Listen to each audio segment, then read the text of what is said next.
ubabukele ke kule ndawo abakuyo ubukele kukhona there's land that is reserved by the government for military drill. Uthi here day after day at certain seasons of the year we see the soldiers training. They are drilled in all the duties of the army so that in case of war they may be ready at the call of the government to engage in actual service. So uyabona ke ngezinye imini kuzintente enkulu baphitsha intente baphinde bayiqhaqha. Ngezinye imini kungene iinkanoni aphinde bazifaka amaveri bathini bafake i-ammunition babe ready bayiphushe baphinde bayiqhaqha. Ngezinye imini kufika i-ambulance nezitretcher bapractice apho uba xa khona ba-wounded babathini babalayisha njani bakhawuleze baphathe. Ngezinye imini funeke bayishobhaka babo babe betsala nokunye. Inintsi nje into abayenzayo. Uthi for hours soldiers are drilled to disencumber themselves of their knapsack and place them quickly in position again upon the person.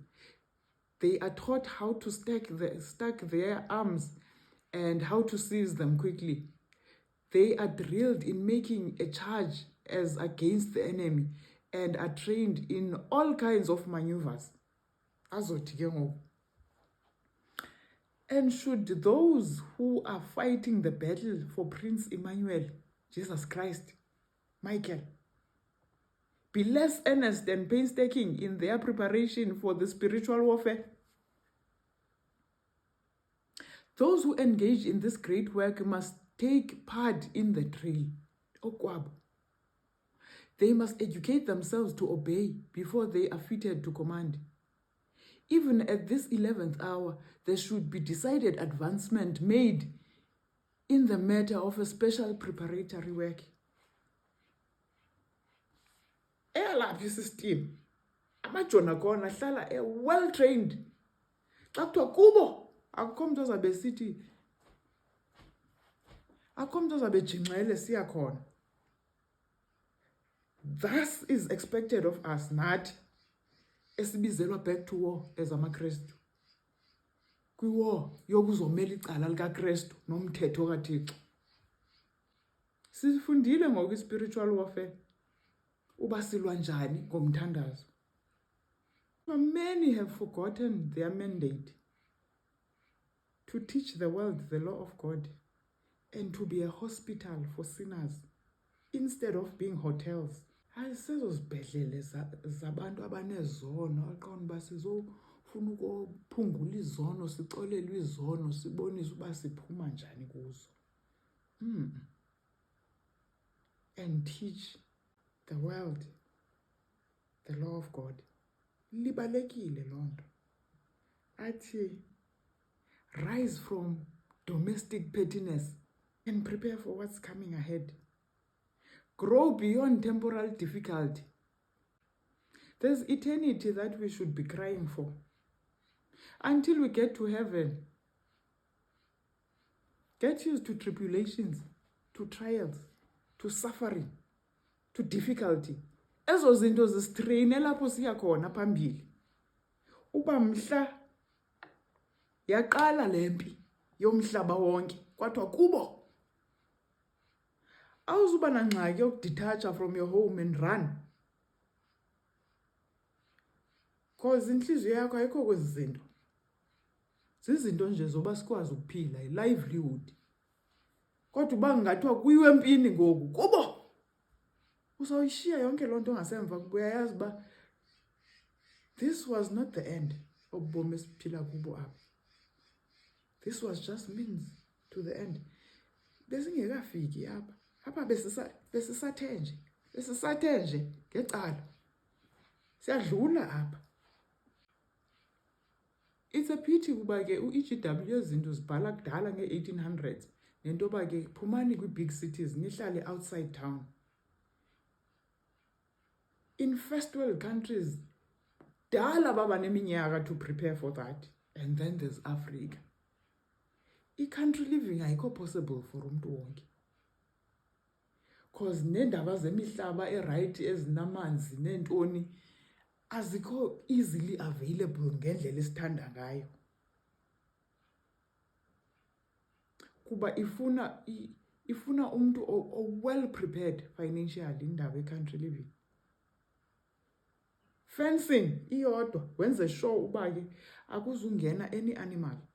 Sake sayohlala kwenye indawo eMpumalanga apho kwakukhona tingobiyane, bazibiza tingobiyane, ezimfene onkawu ezigrey ezincinci, zitsiba zihlala apha sana zizichubela umbona, zizityela ifruti, uyawuziphekuza uziphekuzile. Kukho ezo zinto udinga ukuba ne-greenhouse. Seyimalini ke i-greenhouse ezaba massive yokunifida, ne-irrigation yakhona, ne-borehole. Awukayiqali i-orchard of your fruit trees, ezinye zeza ngesummer, ezinye zeza ngewinter. Awukokhi uvela ubona uba ke i-financial strain.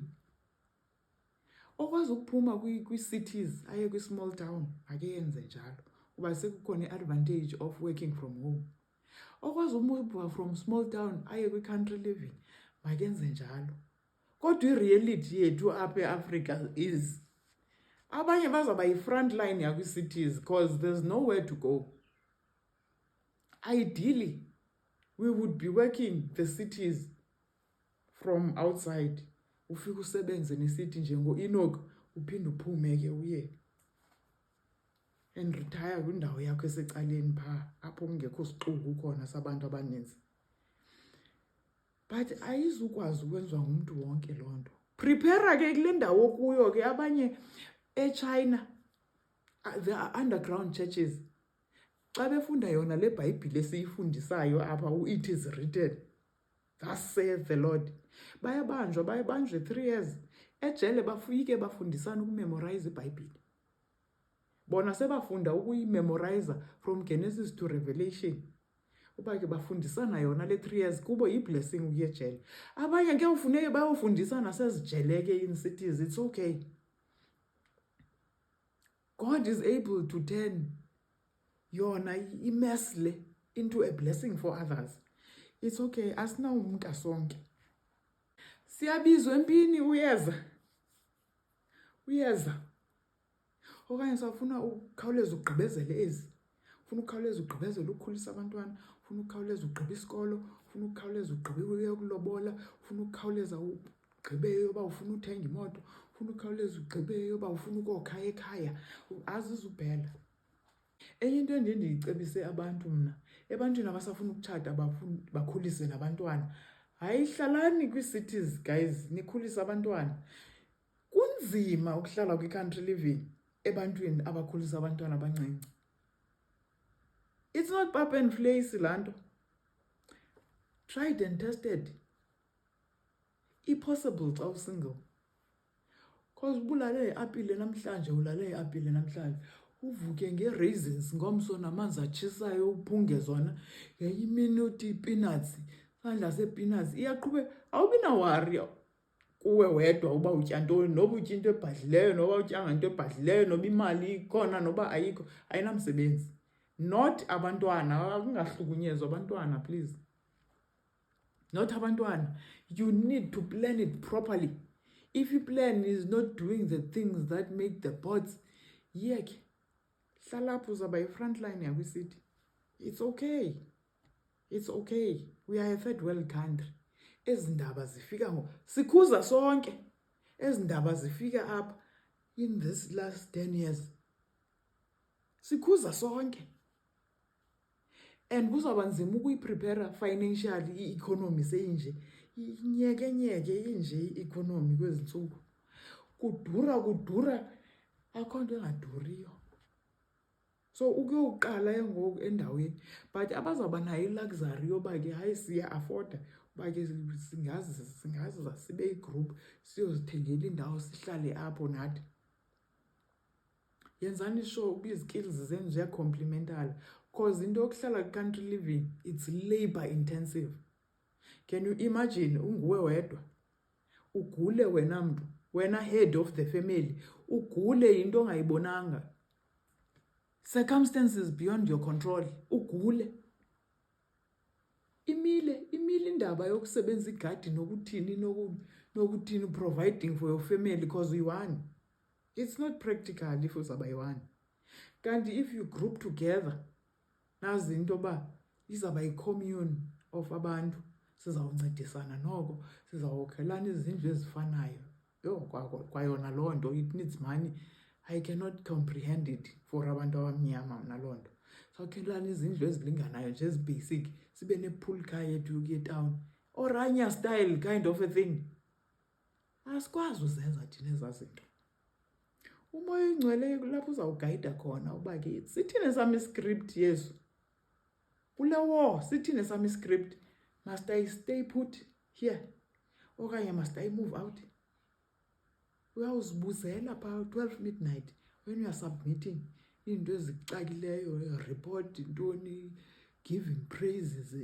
Uyawusubmita phayana. I-spiritual warfare sifundisile uba sihamba kanjani.